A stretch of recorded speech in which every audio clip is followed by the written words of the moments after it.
그러한 사랑 속에서 살아야 될 줄 압니다. 오늘 말씀은 마태복음 11장에서 뵙습니다. 마태복음 11장 7절에서 우리 19절 말씀, 우리 14절까지 한 절씩 교도하도록 하겠습니다. 11장 7절. 그들이 떠나매 예수께서 무리에게 요한에 대하여 말씀하시되 너희가 무엇을 보려고 광야에 나갔더냐? 바람에 흔들리는 갈대냐? 그러면 너희가 무엇을 보려고 나갔더냐? 부드러운 옷 입은 사람이냐? 부드러운 옷을 입은 사람들은 왕궁에 있느니라. 그러면 너희가 어찌하여 나갔더냐? 선지자를 보기 위함이었더냐? 옳다. 내가 너희에게 이르노니 선지자보다 더 나은 자니라. 기록된 바 보라, 내가 내 사자를 내 앞에 보내노니 그가 저의 길을 내 앞에 준비하리라 하신 것이 이 사람에 대한 말씀이니라. 내가 진실로 너희에게 말하노니 여자가 낳은 자 중에 세례 요한보다 큰 이가 일어남이 없도다. 그러나 천국에서는 극히 작은 자라도 그보다 크니라. 세례 요한의 때부터 지금까지 천국은 진노를 당하나니 진노하는 자는 빼앗느니라. 모든 선지자와 율법이 예언한 것은 요한까지니 만일 너희가 즐겨 받을진대 오리라 한 엘리야가 곧 이 사람이니라. 아멘. 아멘. 네, 오늘 함께 예배하는 여러분 주의 이름을 환영합니다. 하나님의 구원에는 사명이 포함되어 있습니다. 아무 생각 없이 아무 뜻 없이 하나님이 우리를 부르시고 구원하신 것이 아닙니다. 구원에는 거기에 걸맞는 삶을 살라는 하나님의 뜻이 있습니다. 사명이 있습니다. 제자로서의 삶이 있습니다. 그렇기 때문에 우리의 구원이 우리 스스로 정말 값싼 구원이냐, 정말 은혜로운 값비싼 구원이냐는 우리의 삶을 통해 증명해 보여야 합니다. 우리가 제자의 삶을 살아감으로 부르심에 합당한 삶을 삶으로 우리가 구원에 합당한 삶을 살아야 될 줄 믿습니다. 우리가 예수를 믿을 때 예수님을 주라고 고백해요. 나의 삶의 주인이라는 거죠. 내 인생의 주인이 내가 아니라, 그래서 내 뜻대로 사는 게 아니라 주님 뜻대로, 주의 인도대로 내가 살겠다는 그 신앙 고백이 예수님을 나의 주님이라고 고백하는 그것이죠. 예수를 믿노라 하면서 예수를 주님이라고 고백하지 않는 것은 구원받은 사람이 아니죠. 예수 믿는 사람은 반드시 예수를 주라고 고백하고 있어요. 그렇다고 주여 주여라고만 하고 자기 뜻대로 사는 것도 구원이 없죠. 하나님 뜻대로 사는 자, 주님과 함께 뜻대로 사는 자가 구원이 있음을 우리는 분명히 해야 합니다. 진리의 말씀은 좌우의 날선 검과 같다 했어요. 분명해야 되고 확실해야 되고 내 믿음은 분명한 진리 위에 우리가 믿음을 갖고 서 있어야만 합니다. 그럴 때 우리는 거기에 걸맞는 분명한 삶을 살 수 있어요. 대충 사는 게 아니라 우리 그냥 어영배영 사는 것도 아니라 종교적으로 사는 것도 아니라 단지 내 마음의 위로만을 받기 위해 신앙생활하는 게 아니라 정말 우리들이 진정한 행복을, 진정한 기쁨을 누리면서 저와 여러분들이 살아야 될 줄 믿습니다. 나를 이기고 세상을 이기고 내 환경을 이기고 내 기분을 이기고 내 감정을 이기는 그런 삶을 저나 여러분들이 살아야 될 줄 믿습니다. 오늘 특별히 제자의 삶, 부름에 합당한 삶을 살아가는 저와 여러분들이 이제 세례 요한의 삶의 모습을 보면서 세례 요한처럼 저희들이 살아야 된다고 하는 하나님의 교훈의 말씀을 들으면서 오늘 나의 신앙의 현주소를 살펴봤으면 좋겠습니다. 오늘 말씀의 배경은 이렇습니다. 주님이 가는 곳마다 하나님의 말씀을 전했고 말씀과 함께 병든 사람들을 치유했고 귀신 들린 자들을 이제 쫓아내 주시는, 그래서 진정한 구원을 맛보게 하는, 영육 간의 구원을 맛보게 하는 그런 일들을 행하셨습니다. 그런데 이런 예수님의 행보에 대해서 의문점을 갖고 있는 한 사람이 나타났습니다.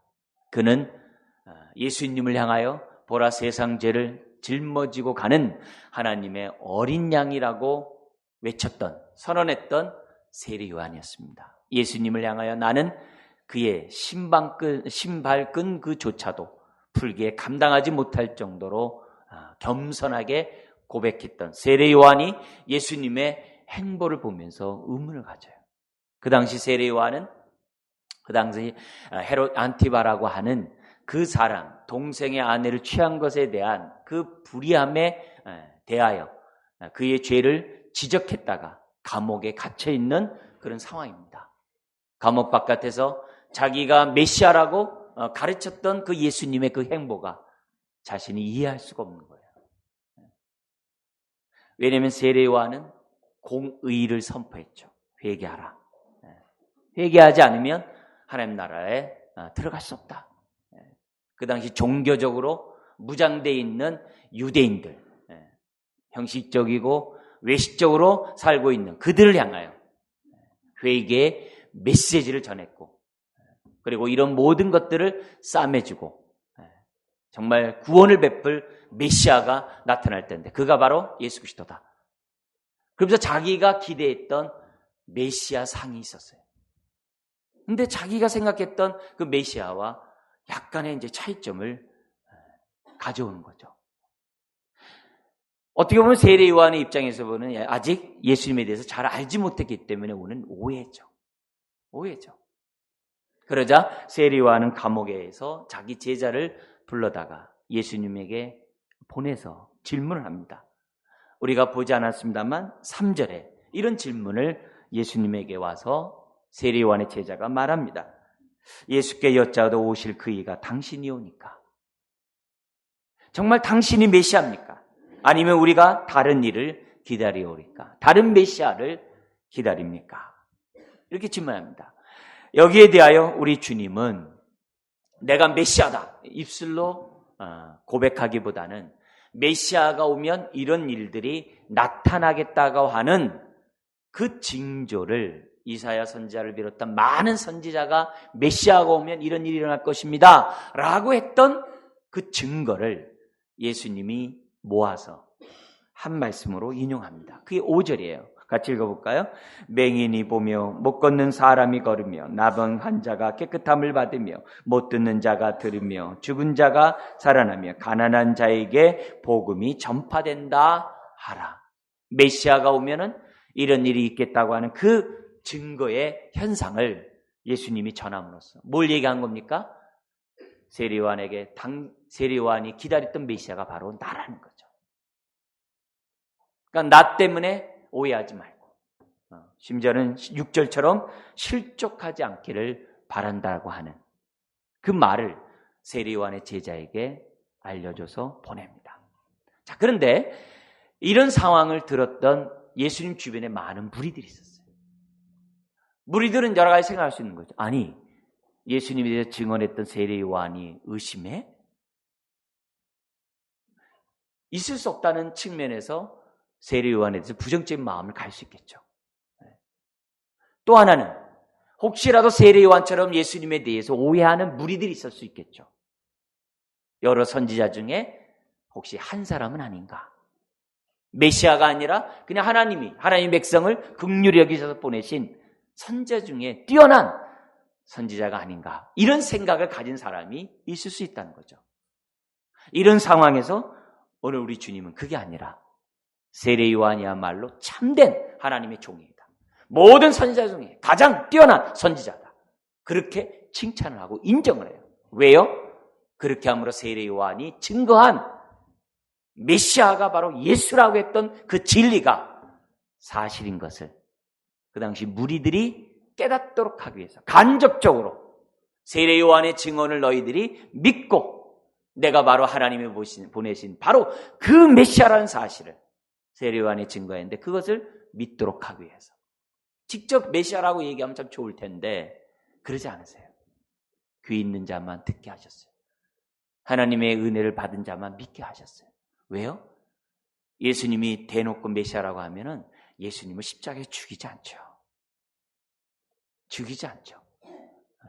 그러면 우리의 죄를 위한 대속 제물은 이루어지지 않죠. 죽으러 오셨기에 우리 주님은 철저하게 자신에 대해서 감추십니다. 그러나 하나님의 은혜를 받은 사람들은 주님이 메시아라는 사실을 보고 믿는 은혜를 덧입게 되는 거죠. 지금 세례요한의 제자의 그런 질문에 대하여 답변함으로 약이 될 수 있는 여러 가지 궁금증에 대해서 우리 주님 불식하면서 오늘의 말씀을 하신 겁니다. 그래서 우리는 이런 말씀을 보면서 나의 삶을 보는 거죠. 지금 나는 정말 제자로서의 삶을 제대로 살고 있는지, 내 마음 중심에 정말 제대로 하나님의 뜻을 품고 살아가고 있는지, 정말 좁은 문, 하나님이 원하시는 그 좁은 길을 들어가고 걸어가고 있는지, 아니면 세상 사람들처럼 넓은 길, 인정받고 영광받는 그 길에 우리들의 인생을 허비하고 있는지, 이 시간에 살펴보면서 제자라면은 세례요한과 같은 삶을 살아야 함을 오늘 말씀 통해 다시 한번 교훈을 받았으면 좋겠습니다. 자, 그러면서 우리 주님이 그 무리들에게 세 가지 질문을 합니다. 첫 번째가 7절 하반절이죠. 너희가 무엇을 보려고 광야에 나갔더냐? 바람에 흔들리는 갈대냐? 아니라는 거죠. 아니라는 거죠. 그들이 광야에 나간 것은 세례 요한의 말씀을 듣고자 했어요. 그 당시 세례 요한은 궁중이나 사람이 많이 모이는 도성이나 시장터에서 하나님의 말씀을 전하기보다는 광야에서 전했어요. 왜냐하면 이사야 선지자가 예언했어요. 메시아가 오기 전에 광야에서 한 외치는 소리가 있을 것이다. 그 소리를 너희는 듣고 그 사람의 메시지에 따라서 믿음의 반응을 해야 한다는 것을 이사야 선지자가 예언했어요. 우리는 구약에 익숙하지 않기 때문에 잘 모릅니다. 그러나 구약에 익숙한 이스라엘 백성들은, 더구나 이사야 예언에 익숙한 이스라엘 백성들은 광야에서 외치는 소리가 무엇인지 다 알아요. 누구나 다 알아요. 하나님의 보내신, 말세에 보낸 그러한 선지자의 종이라는 사실을 다 알고 있었어요. 이 사실을 세례 요한이 삶으로 증명한 거죠. 어디에서요? 광야에서. 광야에서 외치는 거죠. 더구나 이 광야는 우리와 달리 이스라엘 백성은 하나님을 만나는 장소요, 재무장하는 장소로 그들은 사용되었어요. 오늘날도, 지금 2013년을 살아가는 오늘날도 유대인들은 초막절이 되면, 오늘날만 이제 추수감사절 이런 기간이죠. 초막절이 되면 일주일 동안 광야에서 잡니다. 텐트 치고. 최소한 집 안에서 안 잡니다. 발코니에서 천막 치고 잡니다. 지금도 일주일 동안. 그러면서 일주일 동안 그들은 하나님의 말씀을 다시 한번 묵상하고 하나님의 말씀으로 재무장하는 시간을 갖습니다. 그들은 항상 신앙의 재무장을 위해서 광야에 나갔던 그 습성이 구약의 전통서부터 지금까지 있어요. 이런 것이 익숙한 이스라엘 사람들이기 때문에 세례 요한은 광야에서 하나님의 말씀을 전하는 거죠. 자, 근데 전하는 내용 또한 어떤 내용이었습니까? 그들을 위로하고 그들에게 부드럽고 아주 친절한 따뜻한 말을 하는 내용이 아니었습니다. 그들에게 화시진저, 심지어는 회개하지 않으면, 좋은 열매를 맺지 않으면 도끼가 네 나무 뿌리에 놓여 있다. 세례 요한이 전한 그 메시지는 무서운 메시지였어요. 그 나름대로, 자기 나름대로 하나님을 사랑하고 종교적으로 열심을 갖고 있는 사람들에게는 충격적이었어요. 사두개인과 바리새인들이 세례 요한에 왔을 때는 독사의 자식들이라고 말할 정도로 굉장히 무서운 메시지를 전했던 사람이 바로 세례 요한이었어요. 그런 세례 요한을 가리키면서 무리에게 묻습니다. 너희는 무엇을 보려고 광야에 나갔느냐? 흔들리는 갈대냐? 아니죠. 그렇게 얘기한 거죠. 두 번째 질문합니다. 그러면 너희가 무엇을 보려고 나갔냐? 또 한 번 얘기합니다. 부드러운 옷 입은 사람이냐? 아니라는 거죠. 그런 약대 털옷을 입었어요. 정말 가장 어떻게 보면 남루한 옷이죠. 그러나 그 옷은 구약의 엘리야가 이스라엘 백성을 하나님께 돌아오도록 회개의 메시지를 전하고 그들의 마음을 돌이켜서 하나님께로 인도했던 그 엘리야의 모습을 그대로 재현했어요. 그리고 광야에서 살았어요. 엘리야처럼. 그런 모습으로 그는 살았어요. 부드러운 옷을 입지 않았어요.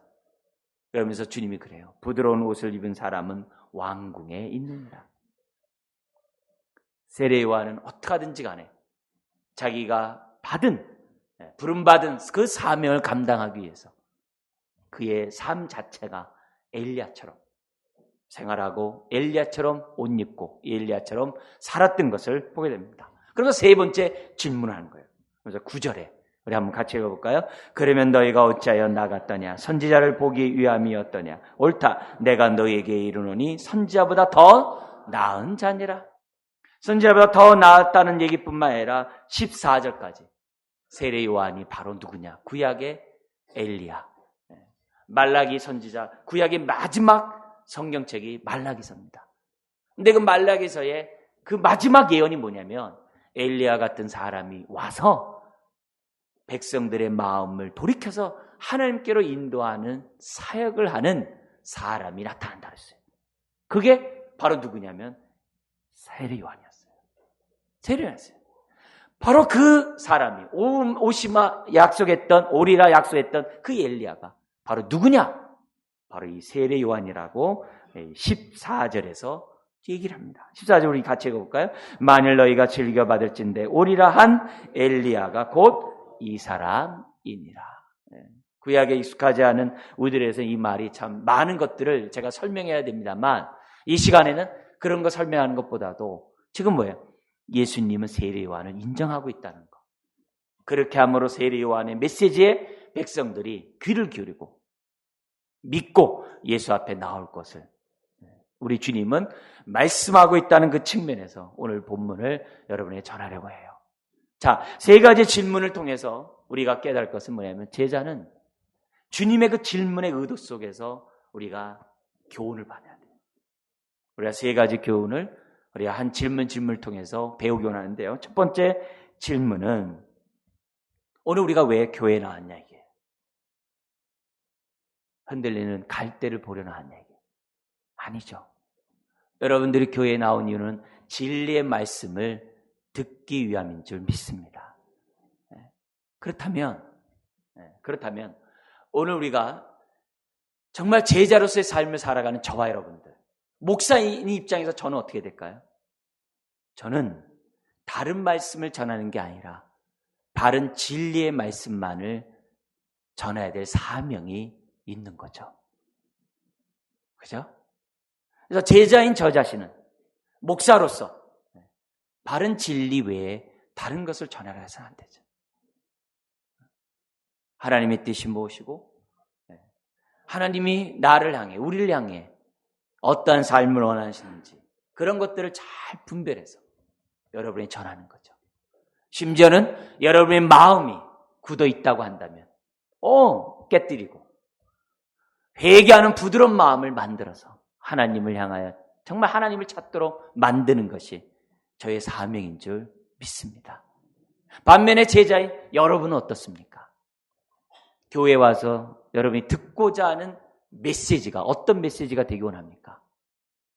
여러분, 진리의 메시지만을 듣고자 여러분 또한 결단하셔야 됩니다.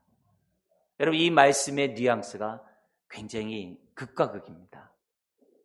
우리 많은 신학자들이 또 많은 우리 목회자들이 연구한 그런 글들이 있습니다. 어떤 글이냐면 이 땅에서 우리나라에서 이렇게 인터넷이나 이런 메시지를 통해서 전달되고 또 직접 가서 듣고 많이 분석한 그 결과 바른 진리의 메시지가 잘 전파되지 않는다는 거예요.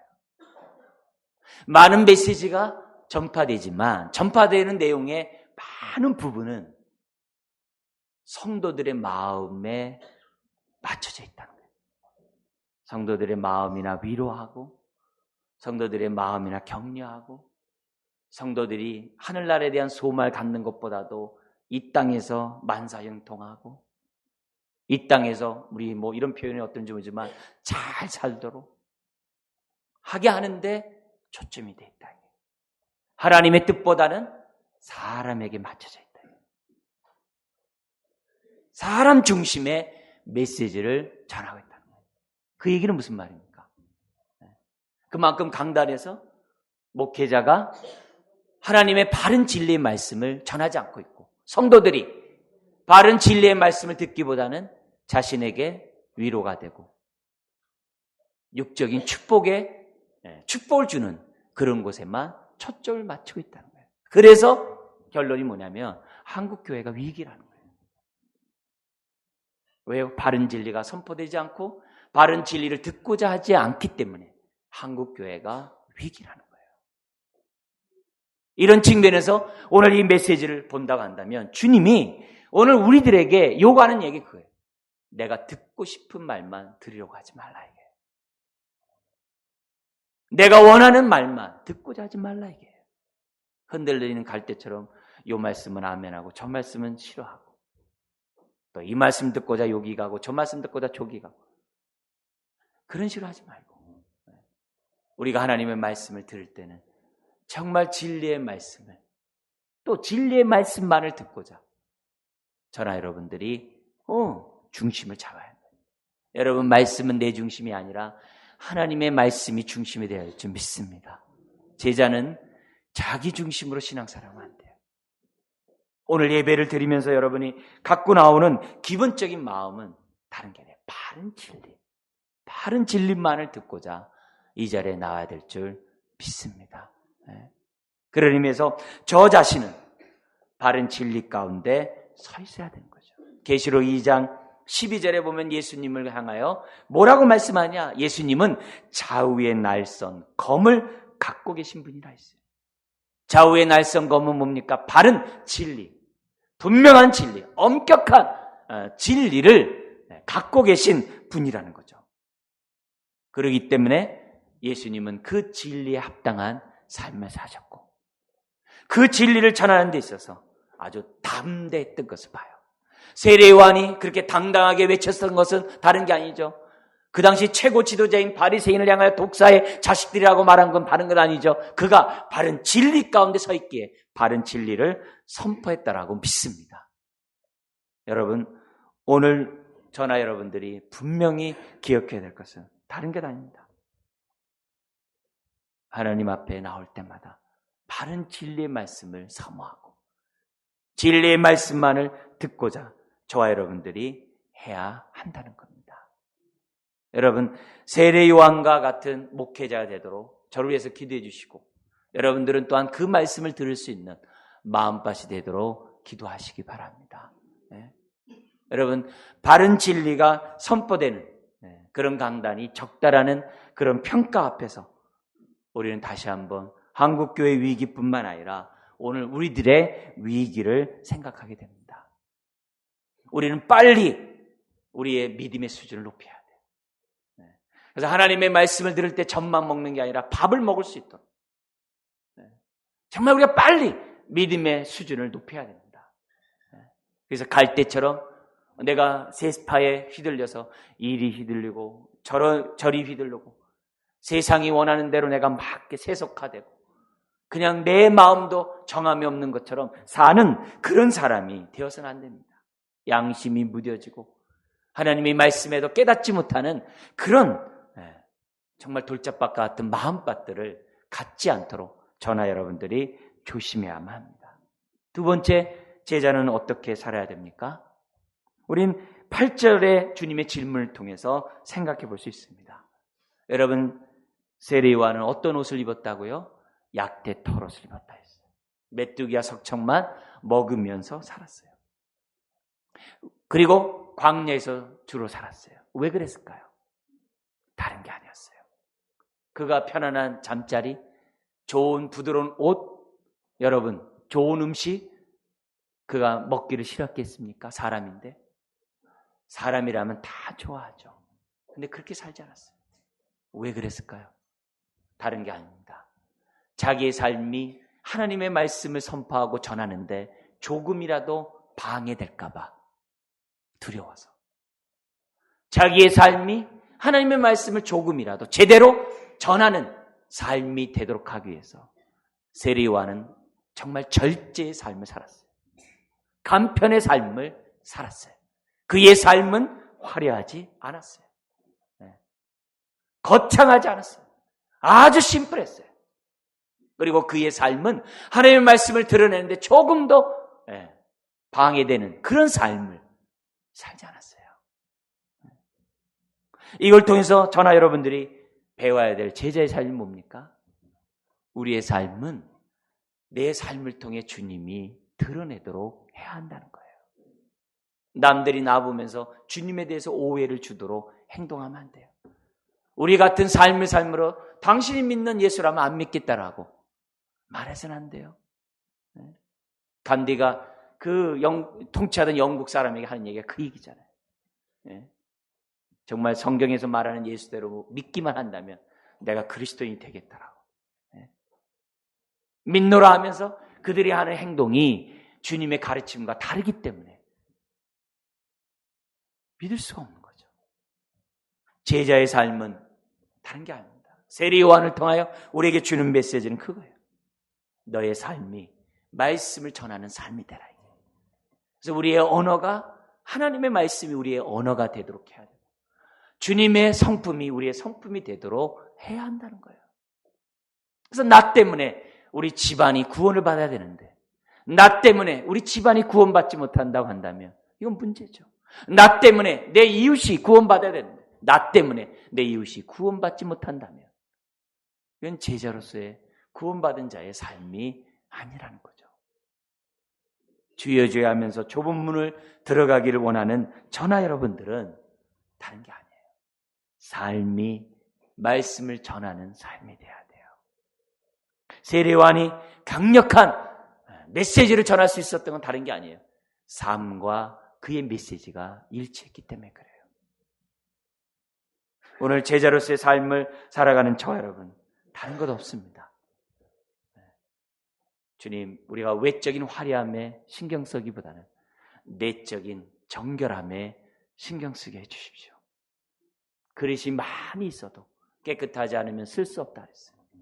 오늘 우리가 제자로서 살아가는 저와 여러분들은 다른 게 아니라 우리 내면에 관심을 갖고 내면이 건강하도록 해야 됩니다. 그래야 부름에 합당한 삶을 저나 여러분들이 살아갈 수 있어요.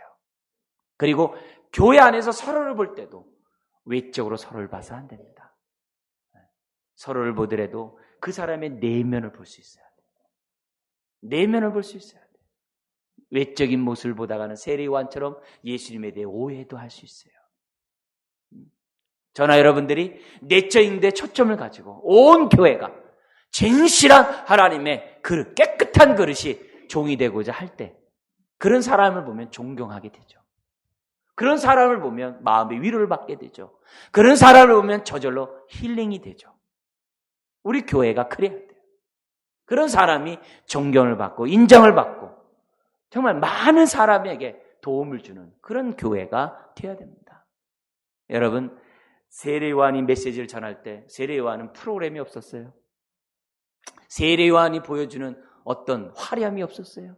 세례 요한은 그냥 광야에서 푹신한 의자도 없었어요. 그 좋지 않은 그 환경에서 그것도 광야에서 그리고 그가 전하는 메시지는 너무 딱딱해요. 소화할 수 없는 그런 얘기들이에요. 그러나 그곳에 하나님의 은혜가 있는 줄 믿습니다. 은혜가 있기에 이스라엘 전역에서 사람들이 몰려왔고 그 사람들이 회개 세례를 받고 정말 그들의 마음이 하나님께로 향할 수 있었던 거예요. 뭐 때문에요? 세례 요한과 같은 그런 말씀과 일치하는 삶을 살았던 사람이 있기 때문이라는 거죠. 사랑하는 성도 여러분, 제자의 삶은 다른 게 아닙니다. 외적인 것보다 내적인 것에 초점을 둬야 됩니다. 내 삶이 하나님의 말씀을 막는 삶이 아니라 말씀을 드러내는 삶을 살아야 돼요. 내 직장 속에 있는 사람들에게 나를 보면 주님을 믿는 사람이 저렇고 저 사람에게는 주님이 있구나. 여러분, 우리 족장들 구약의 창세기에 보면은 4대 족장들 있잖아요. 아브라함, 이삭, 야곱, 요셉. 여러분, 우리 뭐 아브라함이야 여러분 믿음의 조상인 거 다 잘 알죠. 뭐 요셉에 대해서는 뭐 국무총리 돼가지고 이스라엘은 다 잘 알죠. 근데 이삭과 야곱 같은 사람, 대표적으로 우리 이삭 같은 사람, 얼마나 얌전하고 조용합니까? 그런데 그 가나안 땅에 살고 있었던 그 아말렉 같은 그 왕은 이삭을 보면서 뭐라 하냐면 이삭이 우물을 팔 때면 우물을 뺏었거든요. 그러면 이삭은 또 다른 데 가서 또 우물을 파야 돼요. 그럼 또 와서 또 뺏었거든요. 그런데 그 어떤 정말 항의나 불만이나 불평 하지 않아요. 근데 나중에는 재밌는 고백을 해요. 아말렉이 와서 내가 너를 보니까 하나님이 너와 함께하는 것을 알겠다라고 불신자가 얘기해요. 그러면서 뭐라고 그러냐면 화친을 맺자고 그래요. 화친을 맺자는 얘기는 무슨 말입니까? 그만큼 이삭의 남성들이 많다는 거예요. 왜요? 아브라함에게 훈련된 318명의 정예 부대가 있었잖아요. 그게 그대로 자식에게 가면서 더 많아졌겠죠. 그러니까 이삭의 입장에서는 얼마든지 무력을 행사할 수 있음에도 불구하고 안 했거든요. 여러분, 오늘 내 주변에 있는 사람이 우리를 볼 때마다 너 보니까 하나님이 계신 것 같아. 또 부모를 볼 때마다 나는 주님을 믿기가 어렵지만 부모를 보면 난 믿을 수 있을 것 같아. 여러분, 부모가 또 자식을 보면서 서로를 보면서 저나 여러분들이 그렇게 살 때 이것이 제자의 삶이라는 거죠. 세 번째로 우리가 주님의 질문을 통해서 우리들이 알 수 있는 것이 9절에 14절에 나와 있습니다만 우리 예수님은 세례 요한을 인정해요. 칭찬해요. 물론 그렇게 하려고 한 것은 세례 요한이 전한 말씀을 아멘으로 받으라고 하는 주님의 간접적인 증언이죠. 그러나 세례 요한 자신의 모습을 보면 어떻습니까? 세례 요한이 행하는 그 모든 사역을 우리 하나님이 기뻐했다는 거예요. 그래서 우리 제자의 삶을 살아가는 저와 여러분, 다른 것보다도 사람보다도 하나님께 인정 듣는 저와 여러분들이 되어야 될 줄 믿습니다. 여러분, 사람에게 인정을 받으려 보면 하나님께 인정받을 수 없어요. 우리가 바른 진리에 서 있고 정말 내 삶이 하나님의 말씀을 온전히 드러내고자 정말 애쓰는 가운데 살아간다고 한다면 우린 주님으로부터 인정받을 줄 믿습니다. 물론 그런 행동이 같은 교회 안에서 인정받지 못할 수 있어요. 심지어는 비아냥거리가 될 수 있어요. 너는 왜 이렇게 유별나게 믿냐? 그렇다고 꽉 막힌 외골수가 되라는 얘기 아닙니다. 주님은 부드럽고 친절했어요. 믿음의 덕이 있었어요. 덕의 지식을 우리는 공급하면서 우리들이 덕을 세워야 돼요.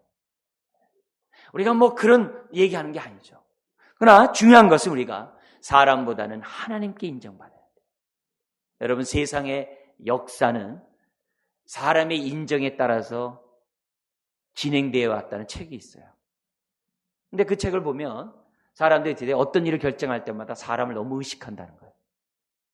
그래서 사람들이 좋아하면 그렇게 행동한다는 거예요. 자기가 원치 않아도. 오늘날 우리 정치하는 모습들 보면 다 뭐 어떻습니까? 사람의 인정 속에서 정치를 하죠.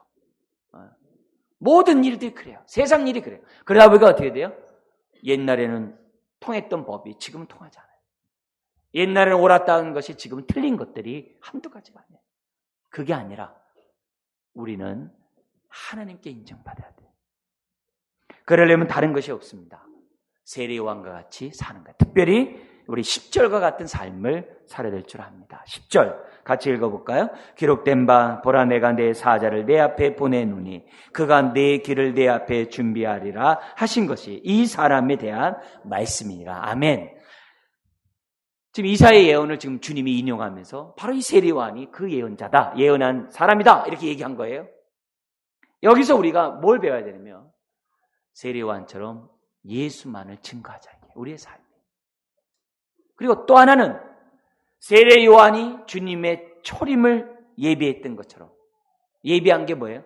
사람들의 마음을 회개시키고 굳은 마음을 주님께로 인도하도록 만든 것이 예비한 겁니다. 오늘 우리는 뭘 예비해야 돼요? 재림을 예비하는 제자가 돼야 돼요. 어떤 제자요? 재림에 대해서 신경 쓰지 않고 이 땅에서만 살고자 하고 영적인 것에 신경 쓰지 않고 이 땅에서만 누리고자 살고자 하는 사람들에게 하늘나라가 있고 영적인 세계가 있고 하나님 나라가 있다는, 주님은 다시 오실 것이라는 그 메시지와 함께 주님을 맞이할 그런 준비를 하는 제자가 되자는 거죠. 그럴 때 우리 하나님이 우리를 기뻐하실 줄 믿습니다. 그게 바로 제자의 삶이에요. 하나님의 선하시고 기뻐하시고 온전한 뜻을 이루는 것이 제자의 삶이에요. 여러분, 우리가 왜 하나님 사랑, 이웃 사랑합니까? 그래야 사람들이 내 말에 귀 기울이니까. 우리가 왜 땅끝까지 이르러 주의 증인이 됩니까? 그게 바로 재림을 준비하는 자의 삶이니까. 오늘 우리가 구원받은 저와 여러분들은 사명으로의 부름이 다 포함되어 있다 했어요. 제자의 삶이 포함되어 있어요. 제자는 재림을 준비하는 자입니다. 세속에 물들어 있는 사람들을 주께로 인도하는 사람들입니다. 오늘 다시 한번 제자로서의 삶을 세 가지로 우리들에게 말씀했어요. 바른 진리에 서 있습니까? 나는 진리를 드러내는데 적합한 삶을 두 번째로 살고 있습니까? 내 삶이 너무 복잡하거나 너무 어지럽거나 너무 산만하지 않는지 우리 심플한 삶을 살았으면 좋겠어요. 그리고 더 나아가서는 우리들의 삶이 정말 자기 만족이 아니라 사람들에게만 인정받는 게 아니라 하나님께 인정받는데 초점을 두는 삶이 되기를 주의 이름으로 축원드립니다. 기도하겠습니다. 하나님 아버지,